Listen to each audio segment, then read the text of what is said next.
Welcome to the Lentil Intervention Podcast, talking all things movement, whole food nutrition and environmental wellness with your hosts, Ben and Emma.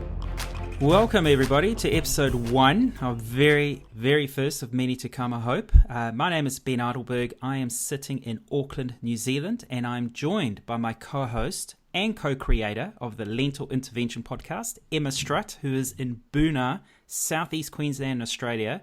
We're going next level with our social distancing here. Hello, Emma. Hello, Ben. How are you going? Good.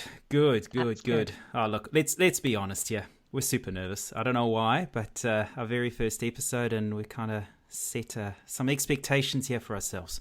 Yeah, a little bit of the butterflies going on at the moment. Hopefully we ease into it as we go. Oh, yes, we will. Okay, so the format of the show, we'll usually have a particular topic that we'll talk about. And in most instances, we'll even have a guest that we can fire a whole lot of questions to, but more importantly, learn from as well. But speaking of topics, Emma, what are we actually covering in these podcasts? Well, we will be covering 3 key pillars of health here. So number 1 will be movement. Mm-hmm. Next up, whole food nutrition. And last but definitely not least will be environmental wellness. All interconnected, obviously. And okay, so these 3 key pillars of health, these are our pillars, aren't they? I mean, we haven't got this from anywhere else. These are 3 particular areas that we're really passionate about. Yeah, absolutely. Yeah. So I have a bit of a passion about lifestyle medicine, and they've got a few overlapping pillars. But between the two of us, we've had a chat, and these are 3 I think that we can address pretty decently between our backgrounds. For sure. Now, when we talk about whole food nutrition, I want to, I guess, explain to our listeners what we mean by this. So now, in general, we're not going to be telling our listeners to stop eating certain foods. We are here to influence the listeners into eating more of the good stuff. And hopefully with the positive outcomes, that'll help them achieve more and move towards more of that, what we feel is that ideal diet. Yeah, absolutely. Yeah. So taking a positive frame of mind on these things, so including more of the good stuff, and hopefully that eventually, crowds out the rest. Now, let's also elaborate on one thing. Let's sort of really clarify something here. When we talk about being vegan or a vegan diet or a vegan approach, we mean whole food plant-based. Now, we will... Look, there's a lot of definitions out there, and everyone believes that plant-based means this, plant-based means you're predominantly eating plants, but you're still eating meat, and vegan means this or that. For us, whole food plant-based means as close as possible to the original source of the food. So it's pretty much anything that's derived from the soil, whether it's grown in the ground or a tree. We still, include things like nuts and seeds and avocados because they all provide certain nutrients that are still important. But things like oil or anything that's super refined like white flour and so on, that's not what we mean. We mean as close as possible. So, real whole foods. Absolutely. Yeah, exactly. Real whole foods. Good. So, moving on. So, we don't have a guest today, but we want to use this opportunity for our listeners to learn a little bit more about ourselves, the show hosts. So we've got a few quick fire questions that we're going to be asking each other. And also, the topic that we're going to cover today is, well, as most of the world is now in some form of a lockdown, we thought it would be quite appropriate to cover off some ideas on staying sane, staying healthy, and giving people some ideas for home. But firstly, to kick off, let's start off with the story behind the name, the Lentil Intervention. Okay. Emma, we went through a long list. I was dead set on a couple of names that I put forward that you had to keep reminding me that already exists or some form, whether it's a website or group. You had a whole bunch of ideas, and then the Lentil Intervention popped up. Yeah, that was a bit of a serendipitous accident, I suppose. As you said, we'd been through so many different names, and I was just racking my brain there for new ideas. And then it just so happened, I need to preface this, it was said in a loving, joking kind of way, But I told my sister that she needed a mental intervention, and she misheard me and thought I said a lentil intervention. And that kind of just stuck. And then I told you about it. And I loved it from the moment you said it. And I think it's so appropriate because now we can build a story around it and why the logo looks the way it is. Because, we're big fans of legumes, so beans, lentils, chickpeas, and all sorts of other beans, because they're super nutrient dense. They're full of phytonutrients. So they're just, they're a real powerhouse of nutrients. yeah, And the cornerstone of every long-lived community in the world, basically. absolutely. And when it comes to that, I recently did a post on my Instagram account that when it comes to the antioxidant levels, the most powerful are lentils by far. So I love it that it's the lentils, and that whole fist holding a handful of lentils. It's let's be honest, we're not here to beat around the bush. We're here to make a point when it comes to nutrition that there really is one particular way of eating that will certainly maximize your health, and from an athlete point of view, your performance, your recovery, your energy levels. So, it's a subtle way of forcing our views, I suppose. Subtle forcing, yep. Subtle forcing, here we go. All right, let's get on to our show hosts. So Emma Strutt, you are based in Boonah in southeast Queensland. You're what, about 80 k's out of Brisbane, I think? Yeah, so small rural community, but pretty close to the CBD. Yeah. And, just a side note, I'll always digress actually, but for our listeners, from a technology point of view, from an audio quality point of view, we really hope, this is going to come across the best possible, but we are 2,500 k's away from each other. So, and Emma, you're a little bit rural as well. So, if ever quality is not the greatest, please forgive us. But we're not going to let that be a hindrance or stop us from doing what we feel really passionate about and bringing you this podcast. Yeah, so, absolutely. So anyway, so we've got a few questions, and I'm going to start by asking Emma. So, Emma, question number 1. Tell us a little bit about your background, your professional background, what you've studied, what you do, and what you currently do. Okay, so I am an accredited practicing dietitian. I've been a dietitian for about 5 years. I've got a history of working in the hospital system as well as some research work, but my main gig at the moment is just some private practice work that I do here in Boonah. I'm also a fellow of the Australasian Society of Lifestyle Medicine. I'm a qualified yoga teacher, and I've done the T. Colin Campbell certificate in plant-based nutrition as well. So you've done a little bit of clinical research as well, haven't you? Yeah, been involved in a research study. Yep. Yeah, which hopefully we'll talk a little bit about in a podcast in the near future. Yeah, watch this space. So we're still to publish, but I'm keen to talk about the results there. Awesome. Right, question number 2. How long have you been vegan for? And why? A fair while now. So I've been vegan since 2008, so almost 12 years. I firstly went vegetarian after I went and had my quarter life crisis pretty early, and I ran off to Thailand to do a month of yoga at an ashram there. And they started talking about ahimsa, which is a principle I'd never heard before. Yeah. So it's like do no harm. And I grew up in a rural town built off the back of cattle.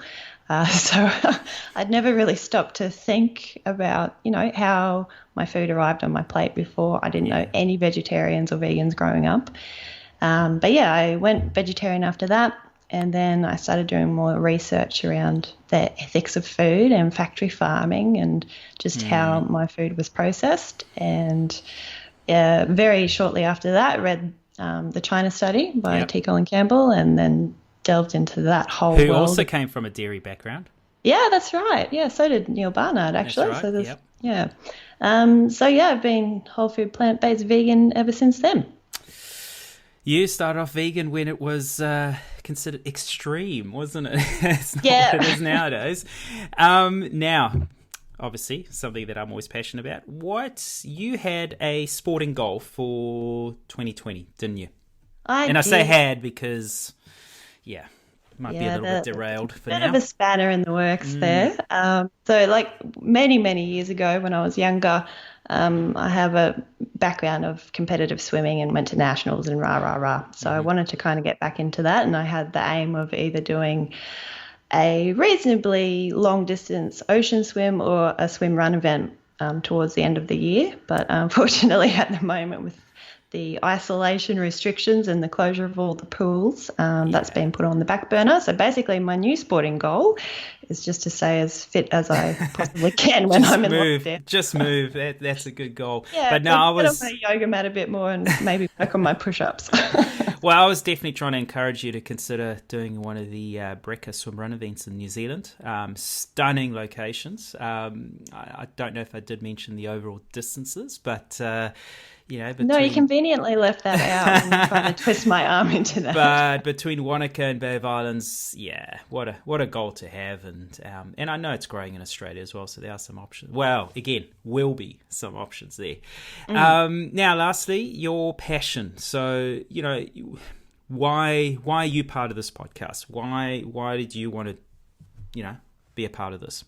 Yeah, well, I'm passionate about nutrition science, obviously, being a dietitian, but also in the joy of eating, which I think is kind of being lost along the way here with all the diet wars that are always raging. Yeah. I really love lifestyle medicine because it brings in other aspects as well, which we'll be touching on. And of course, like my biggest passion these days is our home, like the environment. We need to take care of it. We need to tread lightly, and they kind of all tie in nicely together. So I'm really keen to dive on in and have some discussions with some people in this space.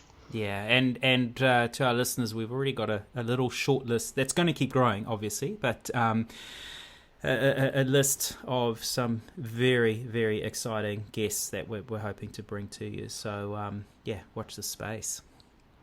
Yeah, so now we'll flip it and I'll ask you those questions. So, Ben, please tell me about your professional background and credentials. Well, my professional background has actually pretty much got very little to do with all this, as I studied at university did a construction management degree. So I've spent many years climbing the corporate ladder, working for big corporate brands, doing big rebrands and refurbishments and property consolidations or expansions, and so nothing related to all of this. However, I've always had a passion for a healthy lifestyle. So sport for sure. Going to school, I was always looking forward to sport after school. And, being at university, I was involved in a lot of sporting sort of clubs and teams and so on. So I've always had this affinity for being an athlete and pushing myself, something I continue to do. And only until 10 years ago, I fell into coaching. And I say that because my first athlete approached me at the time. I had been I was a team manager for a Triathlon New Zealand team at a World Championship event overseas. And 2 weeks after that, an athlete approached me and asked, "Hey, would you coach me?" And I thought, well, I don't formally coach, but sure, okay. And one thing led to another, and I've been coaching now for almost 10 years, endurance sports but predominantly triathlon, with a focus on off-road triathlon, so Xterra, swim run, ultra trail running, etc.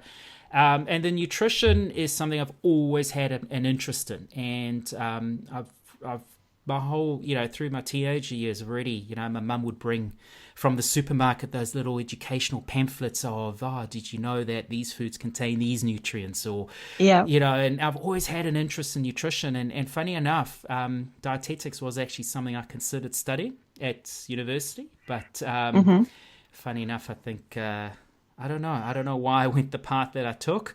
But fast forwarding to probably about 3 years ago is my first book that I read that really, actually 4 years ago, that really made my full transition, was the China study as well.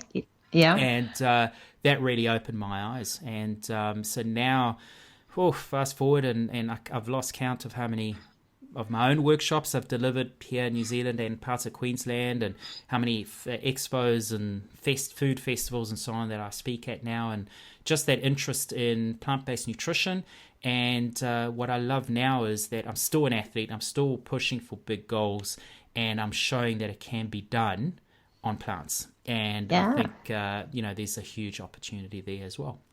Absolutely. So how long have you actually been vegan for, and what made you switch? So I started off as vegetarian 20 years ago, and that was again by accident, just trialing a lot of different ways of eating. And I just felt that once, I was eating less meat, I was noticing the difference when I was eating meat, lethargic, heavy. So I cut that out completely. And for years, I also felt that I was doing good for the animals ethically, because I'm not killing any animals. So dairy's fine, eggs are fine. But I think the more you educate yourself, and the more you read things and watch, documentaries and so on. And just going vegan just made complete sense after better educating myself, I think. And and the results are there. So, I just couldn't be any happier, and certainly wouldn't go back. Fantastic. Yep. So before, this whole COVID crisis started, what were your sporting goals for this year? I am still hopeful, because my next big goal was my next 100-kilometer ultra marathon, which I have already entered, the Black Hole 100. It's on the Sunshine Coast. I've got my flights booked. I've got my entry confirmed, and it's in October. So I am being a little bit optimistic that I could still get there. I don't think it's a matter of whether the race will go on; it's whether New Zealand will allow people to leave the country and come back in. So look, it is a little bit difficult now with my training, and I did a 2-hour run today, and I was just like, oh my gosh, how am I getting my training back up again? So who knows? If not this year, then definitely next year. But then I want to get back into some swim running, and who knows? So right now, just like you, I think I'm just happy to. I'm running 5 times a week now. Great. Yep. But I'm doing a little bit of strength training in the lounge. I've got a group yoga session with my athletes on Skype tomorrow. So nice. Just stay mobile, stay sane, and just be appreciative of the fact that we can still get outside for now. So, Yep, absolutely. And then finally, tell me a little bit about your passions at the moment. Well, it's pretty much aligned with yours, and I think it's the main reason why we've come together to do this. But with my workshops, it's the joy I have of enlightening people, of educating people. You only know what you know, and you don't know what you don't know. And I was in the same boat. And 5-6 years ago, someone vegan to me was, oh, dude, that's a bit too much, and now I get it. So, the educating part already, it's the same reason why I love coaching, just seeing people achieve and being a part of that. So, I think through this podcast, the nutrition we're both hugely passionate about, but environment is another huge thing for me. As an athlete that loves to be in proper outdoors, not on the road and on the trails, forests, lakes. Absolutely. Too many events are having their swims cancelled because of water quality. I'm running through forests and other areas that I'm still seeing rubbish, litter. We obviously know the effects of intensive farming, and in New Zealand with dairy and beef and lamb being massive export sort of industries. It's something that I'm hugely passionate about, as the environment's so important for us, and it's slipping away. So movement, nutrition, environment for me, definitely my 3 key pillars. So the more we can share, and the more people we can bring to the show to help share good, solid information, job done. I'm happy. Okay. Excellent. Good. So there we go. Look, between Emma and I, we're going to be sharing this podcast through various social media platforms and so on. If ever you have a question, or if ever there's something in particular you want to ask, or for us to have covered in a show, just ask us. Get onto our websites, you email us, or just comment on the social media posts, and Yeah, absolutely. So this is for the listeners. So we want to be able to bring the best possible shows to you, the information that you actually want. So yeah, please do let us know. Absolutely. So this podcast is available on multiple platforms: Apple Podcasts, Spotify, iHeart. Not yet. It will be over the next couple of days. Google Podcasts, Stitcher. I'm guessing, TuneIn. And soon Pandora as well. So really, you choose your platform, subscribe, share it, and let's grow this community.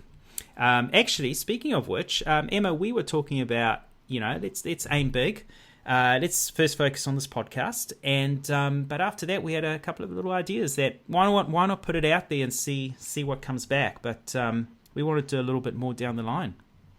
Yes, well, I suppose we need to see how everything plays out over the next year. Yeah, for sure. Especially in regards to the coronavirus and what that will allow us to do. But yeah, community is a really important part, I believe, of staying healthy and making habits stick and whatnot. So hopefully we can foster that a little bit more and hopefully eventually meet up with some people, in person once these social isolation restrictions are lifted. Absolutely. So basically, some of the workshops I've done around Brisbane and Sunshine Coast and Gold Coast, Toowoomba even, and of course around New Zealand, the idea is to actually turn these podcasts into live shows. So we have an audience and we have some guest speakers as well. So there's a lot to look forward to, but let's focus on episode 1. So, talking about coronavirus, COVID-19, it's on everyone's minds, on the news, it's in the papers.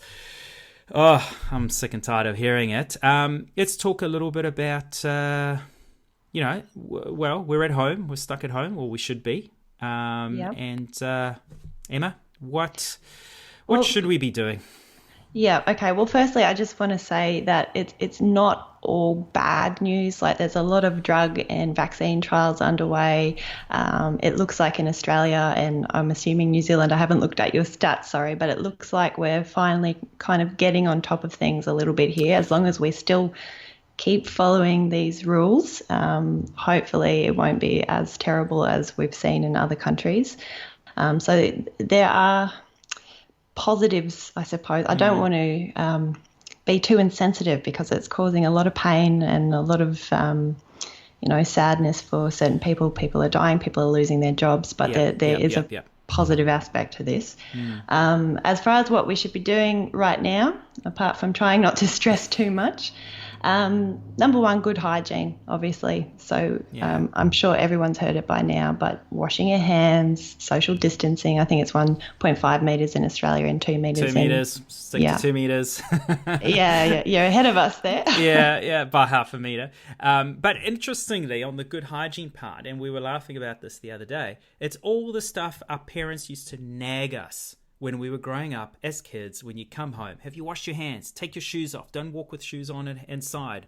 But it makes sense, and it's not just for COVID-19. And this is the point I make to people: is this hygiene protocols of not sneezing into your armpit as opposed to your hand, and sorry, not armpit. Jess, you got to have good flexibility. into your elbow, and washing your hands, and not wearing shoes inside and things like that. It's general hygiene protocol, and you see some societies around the world that continue to follow that throughout. It shouldn't be anything different. We've just got to relax, haven't we? Yeah. 100%. And that's going to help us come flu season as well. So it's not just about limiting the spread of coronavirus, but, just other germs in virus. general. Yeah, exactly. Yeah. So if we just pay attention to those things and actually do them, so don't have coronavirus parties and, you brought it up. No, look, at the end of the day, what I will say on a serious note is there's a lot of misinformation as well on websites and articles, and there's a lot of sensationalizing as well. And we're certainly not here to provide any medical advice either. But what I will say is look again, I can't speak for Australia, but definitely for New Zealand, there's a dedicated government website for COVID-19. And if there's any issues or questions, or just go there, go look at what the health experts are providing. And if you are going to read up on this, and there are some good sources, make sure they're reliable sources. So, I think if you follow general protocol, generally you're better, Yeah, absolutely.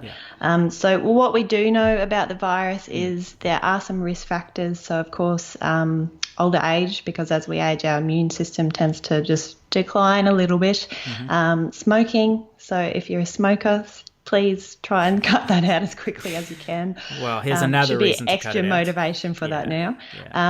Hypertension, so blood pressure issues, cardiovascular disease, if you've got any kind of chronic respiratory disease or diabetes, any like autoimmune conditions where you're on immunosuppressants, that can be a little bit of a risk factor as well, and certain cancers.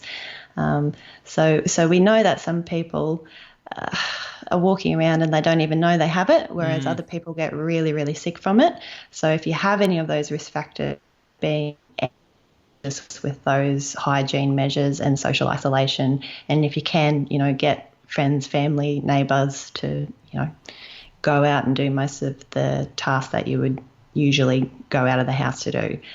But as far as statistics go, the fatality rate so far, so this was current as of the start of April. So it's probably, this is such a fast moving thing, it might not be completely up to date as the listeners are taking a listen to this. But 10.5% of the people who have died have also had cardiovascular disease, 7.3% have had diabetes, 6.3% have had a chronic respiratory disease, 6% have had high blood pressure, and 5.6% have had cancer. So already pre-existing conditions for a lot of them, if you add it up. Yeah. So therefore, I think the best thing to do is, number one, stay home and stay safe, but try and minimise those risk factors as best you can through certain lifestyle strategies. Basically, giving your immune system the best chance you can give it. Yeah. That's basically what it comes down to. Yeah, that's right.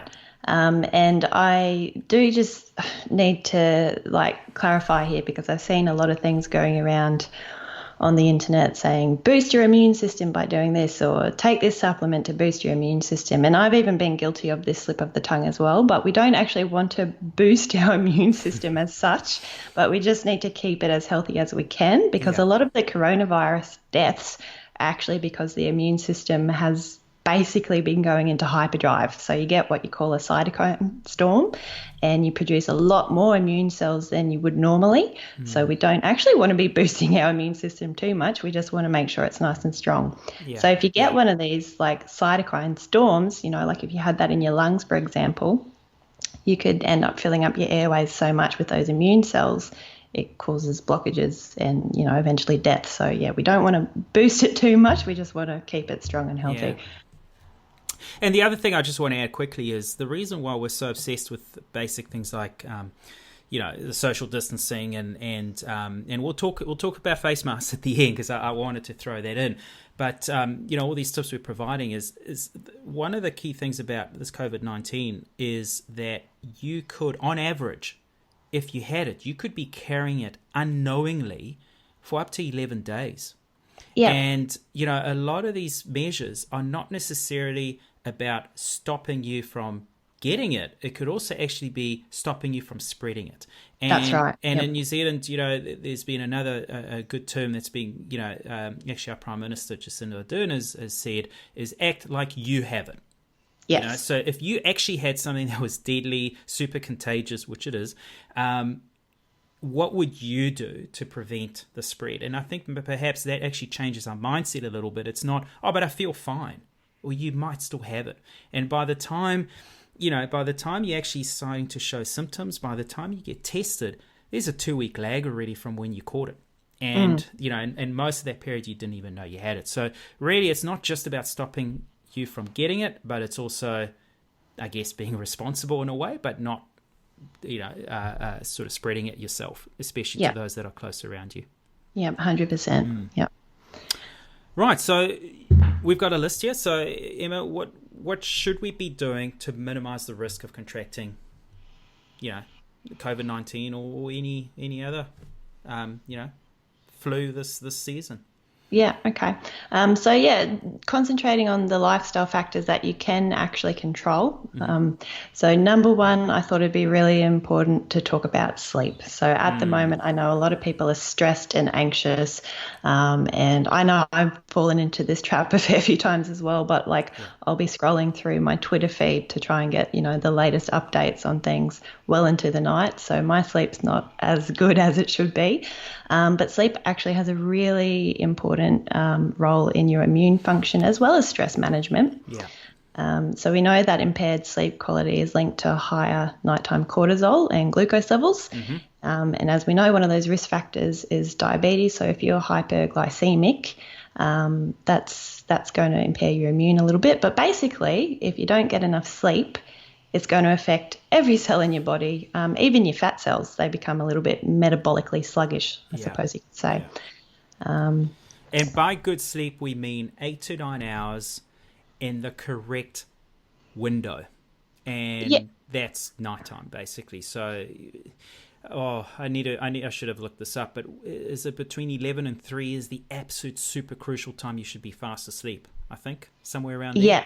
So it's all tied up with your circadian clock. Correct, yeah. And so obviously if you're a shift worker, you won't be able to do that, but whenever you can, try and, I think there's a risk of people, now that we're all working from home, the bedtime is getting later and later and later, and we're turning to sleep in a little bit more. So important to stick to routine. Yeah. Provided it was a good routine. Otherwise, it's actually a good chance to fix that routine and get into some good habits.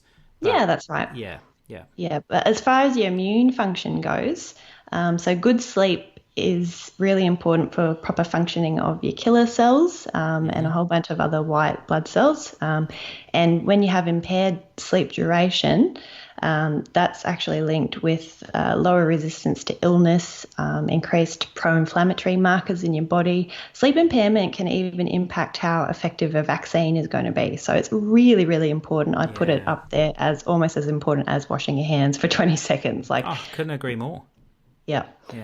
So do you have any key strategies for optimizing your sleep? Not really. I mean, the funny thing is that I even break one of my cardinal rules is don't scroll through your phone before you go to sleep, but I still do. I put my phone down and I'm fast asleep within 2 minutes. I'm so envious. I'm pretty lucky. But no, look, I think, the key thing is and it is something I've implemented many years ago, and I actually found it did help improve sleep quality is, you shouldn't have screen time in your room. And in fact, my phone goes onto airplane mode. It gets switched off. I only have it by my bed because there's the one app in the morning I use to measure my heart rate variability. Otherwise, I wouldn't even have I'd have my alarm. But, it's switched off completely. You try and minimize the risk of any disruption to your sleep. So that's really important. If there's any noise, I go to the extreme when I'm traveling and I'm staying in a motel and there's a fridge whirring through the night, I switch the fridge off. Good idea. So it's important. Noise, it's got to be dark. You don't want to have an annoying night light outside shining through the window. So it's a space that's primed for sleeping. I don't sit on my bed and work, and sit on my laptop. I do it from my couch in the lounge. So your bedroom should just be for sleeping. Correct. So, you create an environment that's comfortable. Shouldn't be too hot, shouldn't be too cold.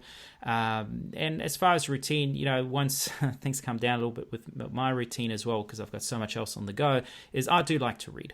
And I think reading does kind of help slow things down as well. In terms of perfect. Your mind. As long as you're not reading on something that's a blue screen.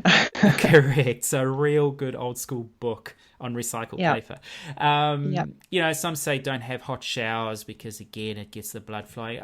I do, and I'm fine. But I think the key message here is find something that works for you, that helps you get comfortable and ready for bed. Yeah, that's right. Well, there's actually a little bit of science behind the showers. So not totally boiling hot, but just a warm shower at night time can be beneficial for a good sleep because it increases your peripheral vasodilation. So basically it allows more blood flow to your extremities, like your hands and your feet, and that cools down your core somewhat, which can then in turn help you to have a good night's sleep. So things like that, as well as wearing, socks or gloves if your hands and feet are really cold, as well as maybe having like a warm, non-caffeinated beverage at night time. Definitely no caffeine, definitely no alcohol. Any stimulants, right, basically. Especially with the caffeine, I think it's important to note that caffeine actually has like a really long half-life. So it's got a half-life of about 5 hours, less in some people, more in others, but just going off 5 hours. That means that if you've had a cup of coffee at 3 o'clock, 5 hours later, half of that caffeine is still running around in your system, keeping you alert. So that's definitely going to have an impact on your sleep. So my rule there is I try and, like, if I am having coffee, I will definitely not be having any after midday. And that should be the same for black tea, green tea, matcha tea as well, because they do contain quite a bit of caffeine in them. Yeah, I mean, it is lower typically, unless you're having a really strong tea, but it can affect some people, that's for sure. Yeah. I think it's about finding one's routine, and this is what I said a little bit earlier, is it's a good time to actually establish good habits, and another thing as well is I usually aim to be in bed at least half an hour before I should be in bed. That makes sense, because something always comes up. I haven't soaked my oats, or I haven't done this, or I need to quickly I need to quickly do that, or the kids need attention, or not my kids, but talking on behalf of half the listeners perhaps. But there's always stuff that comes up, and by the time you actually get to bed, you're stressed, you wind up. So aim to go to bed a little bit earlier, because by the time you get into bed, you should be calm, relaxed. And ironically, I actually use the screen time for me is actually a way to unwind, because if I've jumped off my laptop and been super busy, then scrolling through some mindless sort of YouTube channels or something actually is a form of unwinding for me. It helps my brain declutter. So find something that works for you, but you've got to aim for 8 to 9 hours. Aim for 9, you get 8. And get it the right hours. I think that's the most important part of it is getting good hours of quality sleep. And just really quickly before we move on, there's a few things nutritionally that you can do as well that could help. So not having a massive dinner, so it's sitting heavy in your stomach, that's known to cause an interrupted sleep, as well as stopping you from nodding off to sleep soundly. High sodium food can be a bit of an issue as well, because wherever sodium goes, water likes to follow, so that can actually increase your blood pressure a little bit. And making sure you're adequately hydrated. So I like to make sure I'm having enough in the day, obviously, but I'll always have a big glass of water before I go to bed. And here's a tip that I use as part of managing jet lag sort of strategies is a melatonin-rich food are pistachio nuts. And consuming just 2 pistachios provides enough melatonin to help get to good sleep. There you go, nutritious and delicious. There we go. So just a couple of pistachio nuts before you go to bed. It's better than a sleeping pill.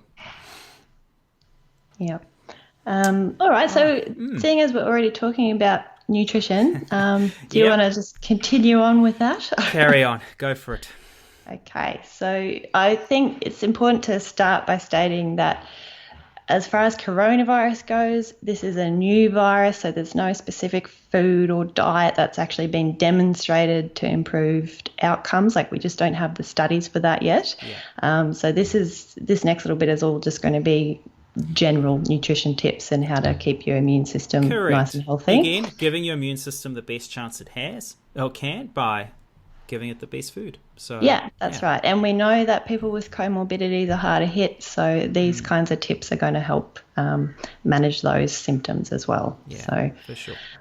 Okay, so where should we start? Did you want to talk a little bit about food hygiene, or should I just jump right into from the supermarket? Yeah, look, it's a bit of a again, this is not based on studies. This is based on being half paranoid and half maybe a little bit of common sense, maybe going a bit extreme. But I think, where possible, fresh produce is still the way to go for sure, because they're known to have the best quality in terms of the nutrients. Frozen foods are fine; they're a good replacement, but as we've learnt in the past, or maybe you not as listeners, but at workshops I've explained that with a lot of frozen foods, they are blanched, so exposed to a little bit of heat before they're frozen, and that can sort of affect the quality of some of the nutrients. I know things like broccoli, you're not going to get the same outcome that you want. So, fresh is best.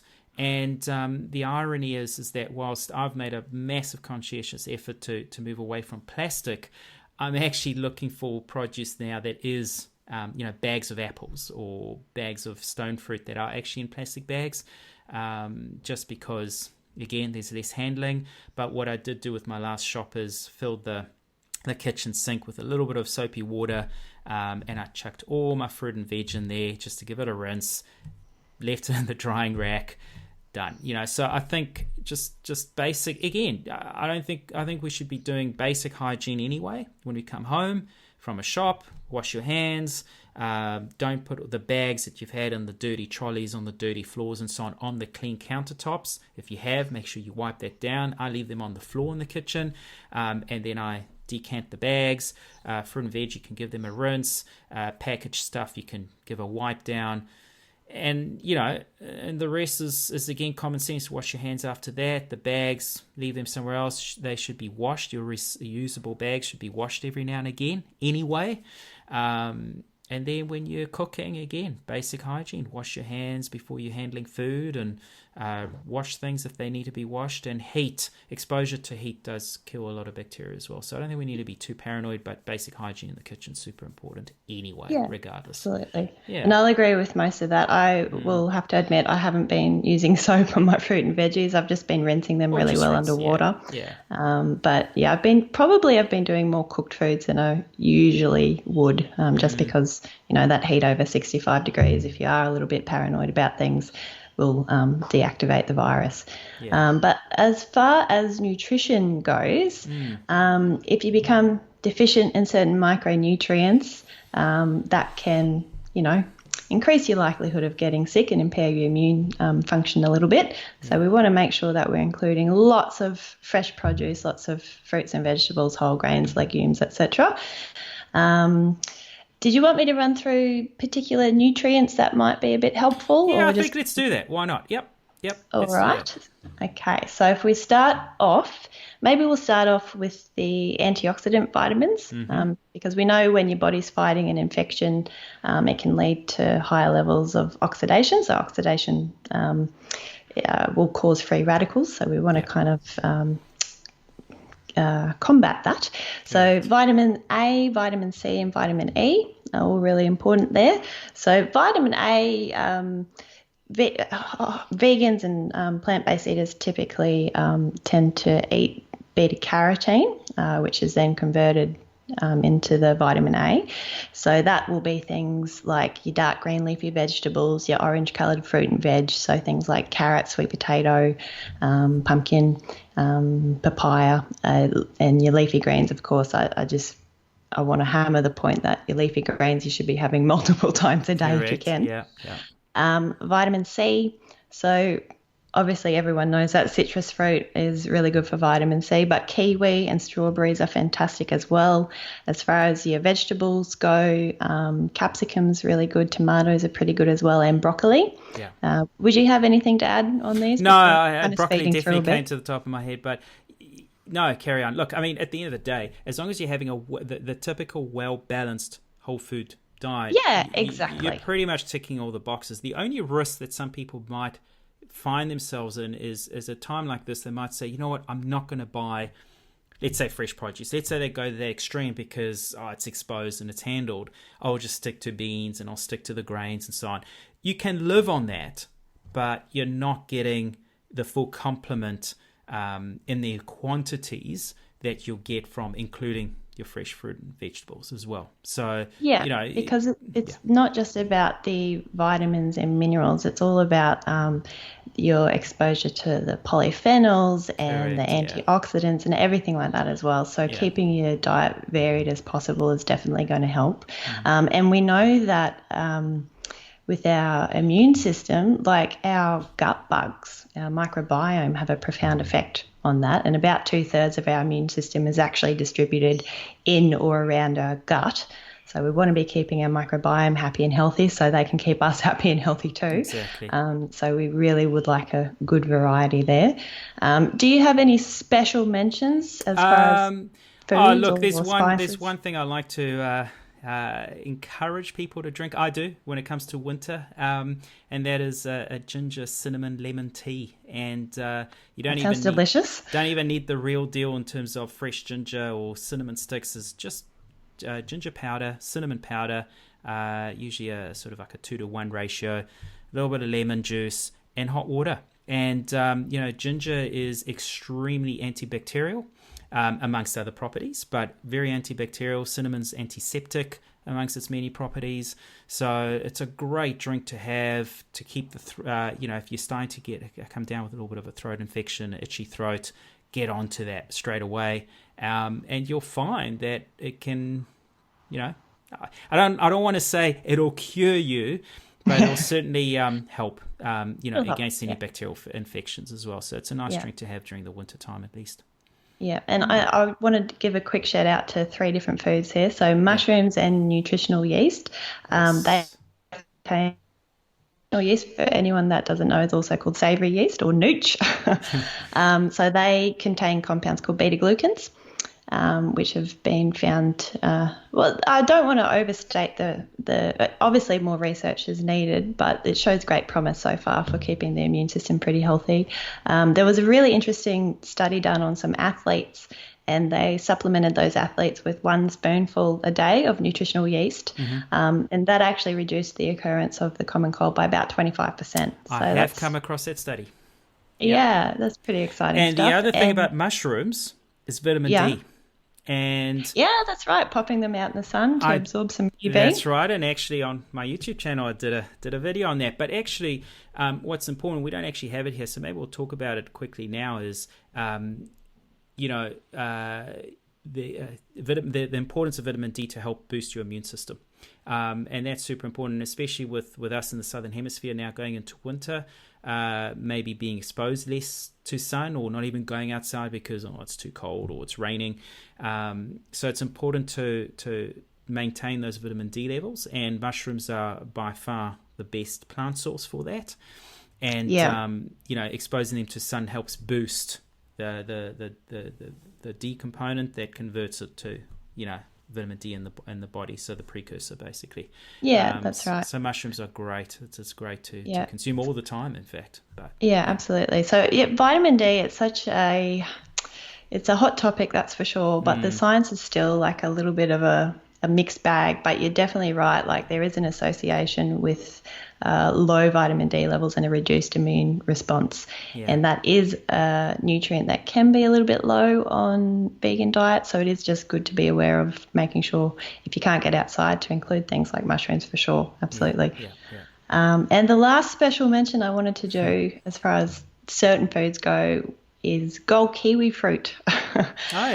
Just had one now. Fantastic. You're ticking all the boxes, Ben.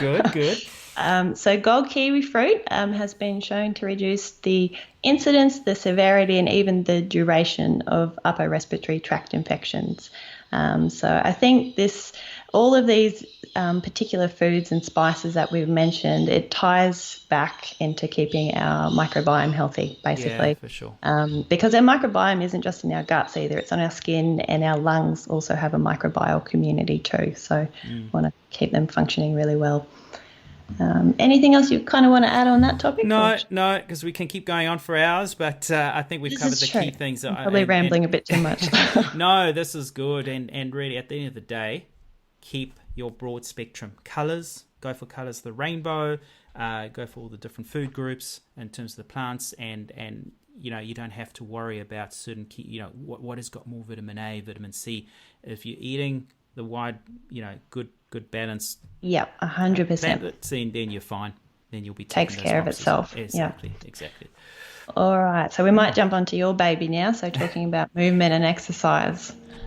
Okay, so look, movement is important in for many reasons. Firstly, it actually helps decrease the chance of contracting an infection. Now, the reason for this is that a lot of infections start with the mucosal surfaces. So that's anything that's moist. So that's the eyes, the nostrils, the mouth. Hence why we keep getting told, don't touch your face, because it's the dirty hands that carry the bacteria, and you're touching your eyes, you're touching your nose, you're touching your mouth, and that's where it's entering into your bloodstream. So these surfaces are generally protected by antibodies called IgA, which is immunoglobulin type A. And it provides an immunological barrier by neutralizing and preventing the viruses from entering the body. So exercise, or moderate exercise, and this is key, moderate exercise can help boost those IgA levels and therefore reduce the chances of getting sick in general. Okay, again, exercise is not going to protect you, it's just going to give you a better chance. So there was a study that compared to sedentary control group, those performed aerobic exercises for 30 minutes 3 times a week for 12 weeks had 50% increase in the levels of IgA in their saliva, for instance. Right. Okay. Yeah. And reported fewer respiratory infection symptoms. So it just goes to show the importance of exercising moderately. However, and this is something that I've explained to my athletes in particular, is too much exercise. So we're talking about, whether it's intensity or duration, it can depress the immunity. The immune function. So, and that can lead to, that could be due to the increased concentrations of stress hormones, such as adrenaline and cortisol and so on in the bloodstream.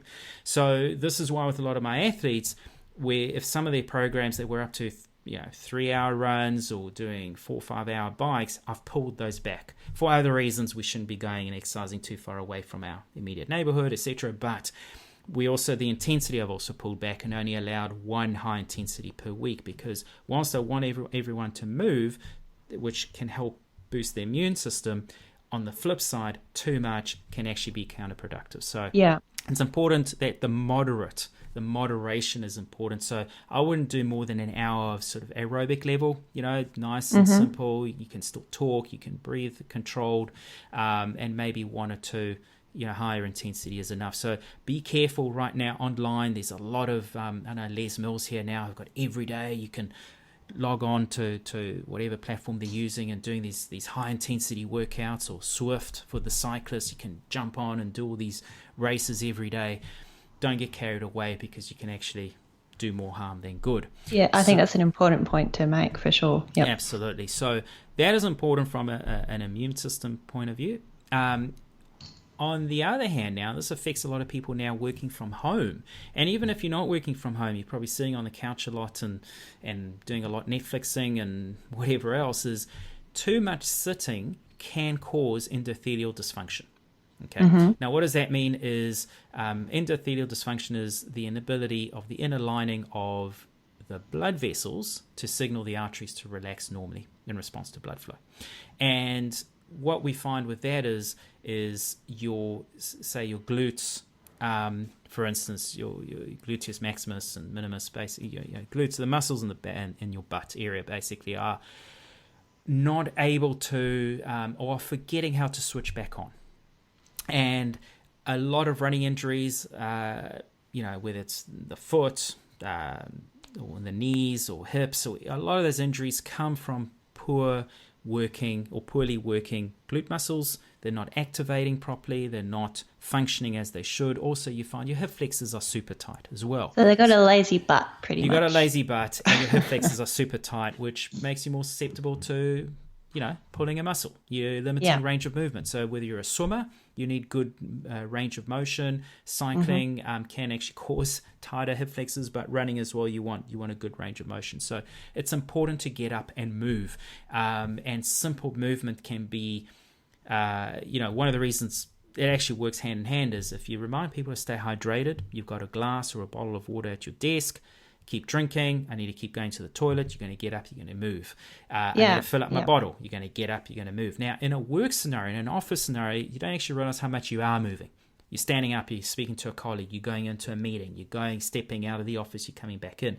But at home, we're now doing all our meetings online as well. So we're sitting. That's right. So it's a simple movement can be get up after 30 minutes, do 5 air squats, and come back and sit down. And I've started doing squats every time I boil the kettle for a cup of tea. Good, because that's encouraging full range of motion. And it's trying to help return blood flow to normal, and it's the best we can do. So so movement, certainly 2 aspects, super important. And of course, if we're improving, increasing capillary and red blood cell counts as well, that's important for good immune system, but also increasing blood flow. So that's important in terms of your energy levels, your mental health, because you're getting blood back to the brain as well. Yeah, that's for sure. So in addition to the squats, I'll do maybe 5 push-ups or something, just to get the blood flowing through the whole body. So you don't have to step out every 3 hours and go for a run for half an hour. Just some simple movement by your desk, in the lounge, in the room, the garage, wherever you've been sent to have your office, and just do some basic movements. So super, super important at this stage from an immune point of view, but also from a general health and well-being point of view. Yeah, that's right. And I'll just quickly add, I think it's really important at the moment, because we've got some good studies now suggesting that exercise can decrease symptoms of anxiety and depression. And I know that's starting to creep up a little thing going on. Moment, and it also can increase the quality as well as how much deep sleep you're getting. So that's right. Really important. It's all interlinked. It's all interlinked, isn't it? Yeah, that's right. Yeah. Good.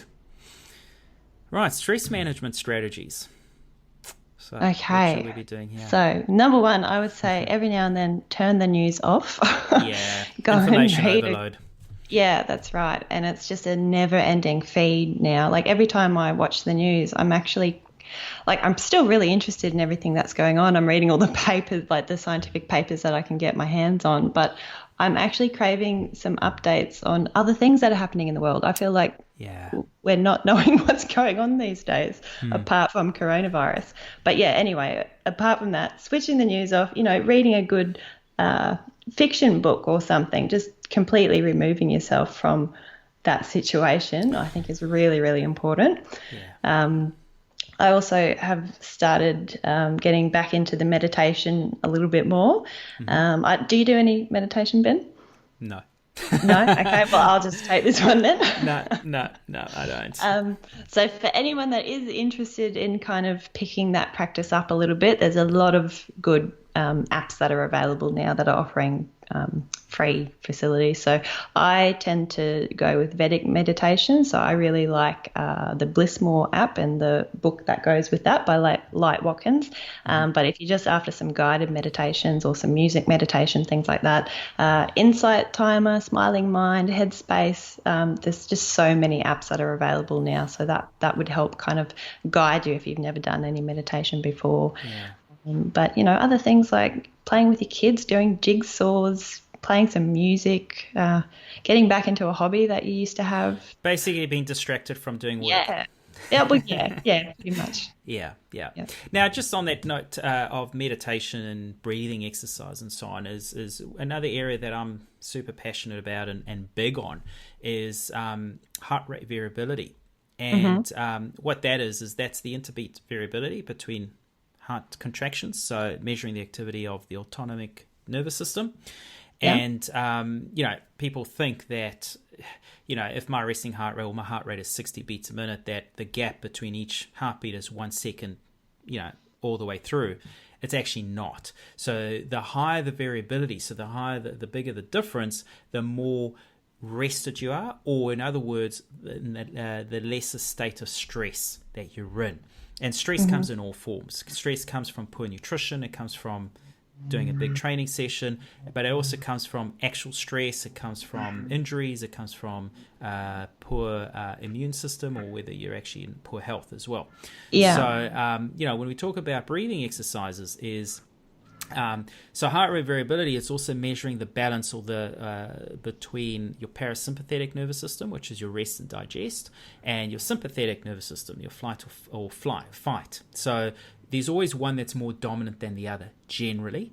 And trying to reduce stress, trying to, breathing exercises. Maybe I lied. Maybe I do a little bit of a breathing exercise when I do as part of a mobility session, is trying to slow your breathing down, especially the exhale. Yes. Engages more of the parasympathetic nervous system. That's right. Yeah. Okay. And that is because if you're in a high level of stress, generally you can find that your sympathetic nervous system is more engaged or is more dominant.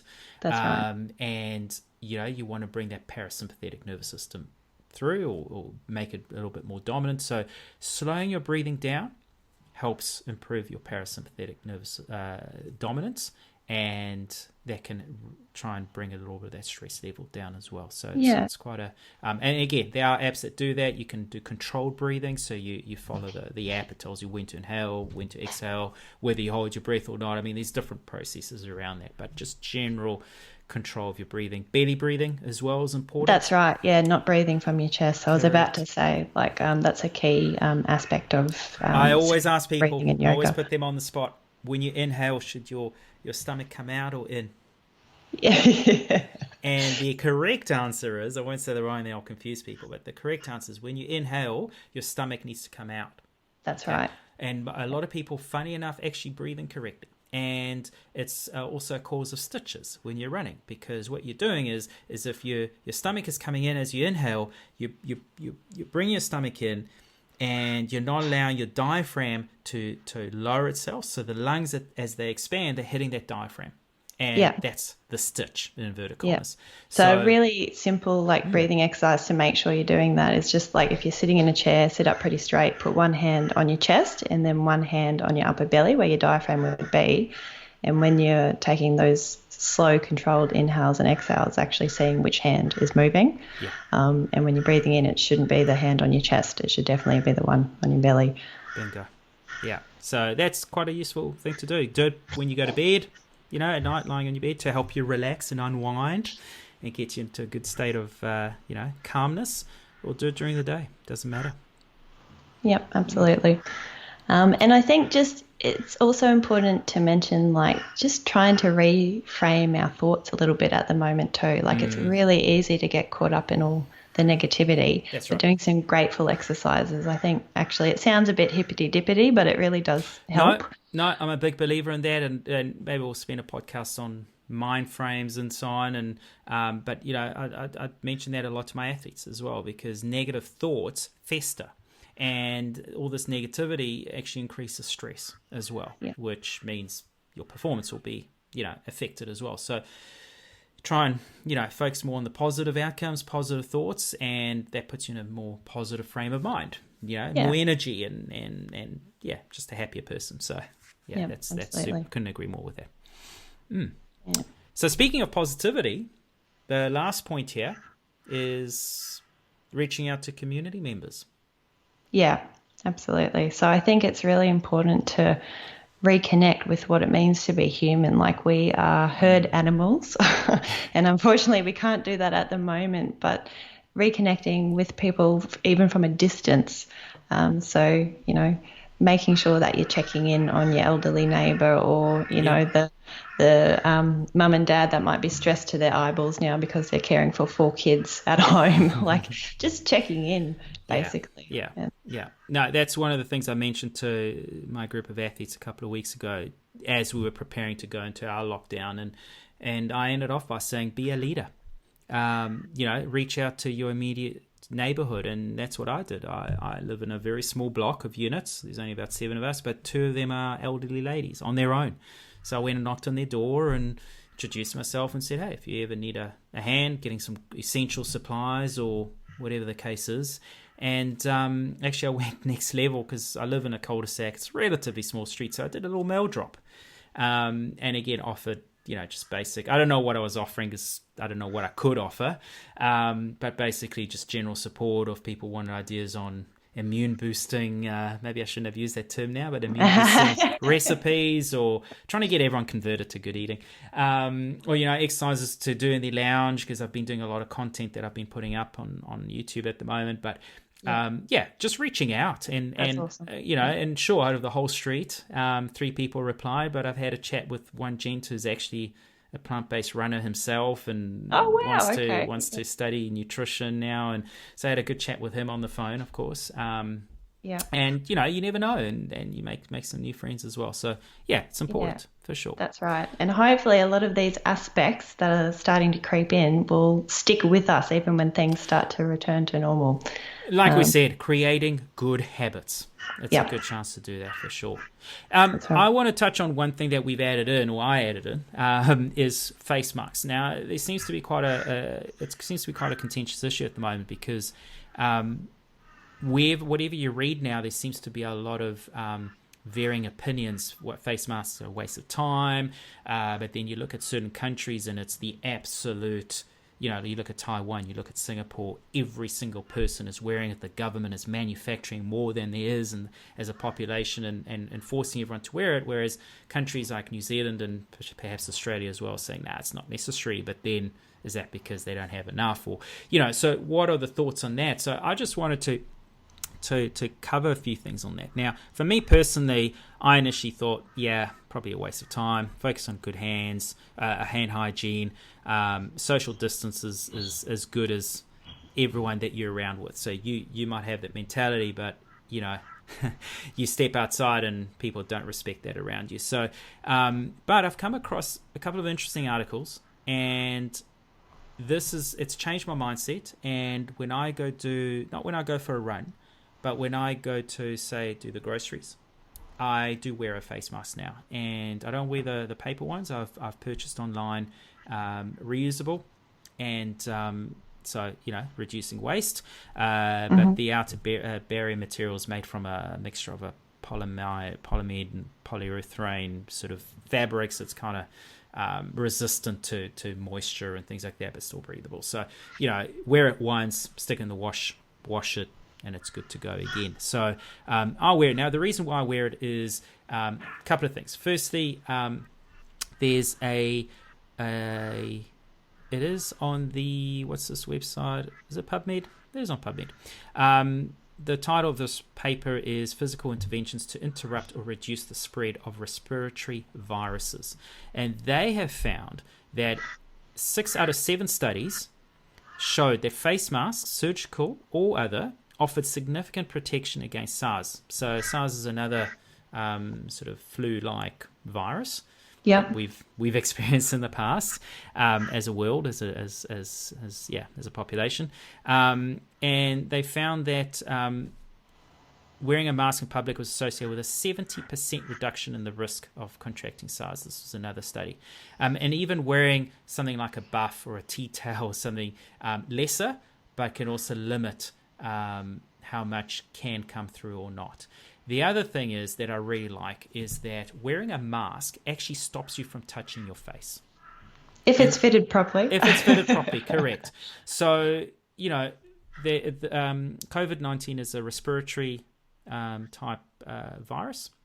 And so obviously the nasal passage and through the mouth and so on, that's potentially where you're, because it's droplets, right? You're contracting it from droplets that have been exposed to something. You touch it, and you then put that in your nose or your mouth, or someone sneezed in your space, or whatever the case is.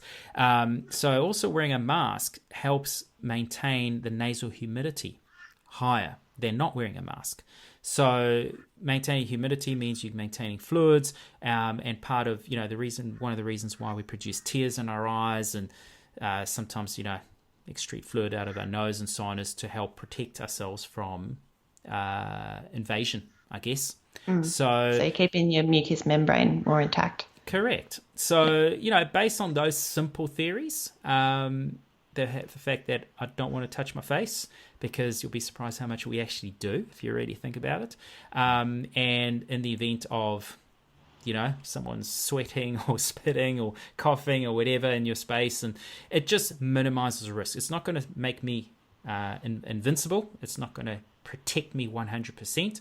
But again, if I can give myself the best chance that I can to stay safe, then what's the harm of wearing a mask as long as you treat it correctly, wear it properly, and either dispose it because it's disposable to only wear it once or wash it after one wear. Hey, that's what I'm doing. I'm not basing it on 100% science, but I like the theory behind wearing it, and why not? So you got to make up your mind, and if it works for you, great. But that's my viewpoint on this. Yeah, and I know it's a really difficult topic to kind of unpack, and I suppose again it comes down to how much PPE is available for the frontline workers, because obviously the health professionals are going to be getting exposed to this, so they'll have a much higher viral load than we will. So if there's enough for everyone, that's fantastic, but we definitely don't want to be ciphering it away from who needs it most. Not. But again, you raise a really good point, bringing it back to what we talked about right at the start of the show. It's not just helpful for stopping you from getting something, but stopping you from spreading it if you have it. And that's another and you might not know that you have it. Yeah. Because like we said, you could be carrying on average up to 11 days without knowing it. So if I'm wearing it, I could potentially be protecting everyone that I come within a proximity at the supermarket, say. So, doing my bit as well. Look, I came across a fantastic headline in the New Zealand Herald the other day. They don't always produce the best content, the media, but the headline was, and this is kind of ties it all up as well, is you're not stuck inside, you're safe inside. Yeah. And again, we talk about positivity. We talk about frame of mind, the way we should look at this. We talk about little principles of movement at home and eating well and creating good habits because it's safe and it's a better environment for us. So let's look at the positives. We're healthy and we hope to stay healthy. And if that's the space you're in, then do everything you can to maintain that. That's right. And eventually, this too shall pass. So It will. Hopefully before my ultra. That's right. Look, that's it. I think we've said enough. We don't want to put people to sleep, although go to bed an hour early and listen to this podcast. But look, that's episode 1. We've covered a lot, and we certainly look forward to bringing many sort of interesting guests in the future, covering a lot of interesting topics. Happy to go a little bit left field as long as they sort of sit within our 3 realms of movement and whole food nutrition and environmental wellness. And but that's it, Emma. Anything else you want to add before we wrap it up? No, I think I've probably rambled on for far too long already. So yeah, thank you very much. No, that's it. Look, we did say at the in our planning that we're not going to be scripted. We'll have notes available, obviously, to make sure that we're factually correct, but in essence it's free flow, it's conversational, and that's where we're at. So thank you so much for listening, and we'll see you on the next podcast. See ya. Thank you for listening to the Lentil Intervention Podcast. If you found this interesting, make sure you subscribe and share it with your friends.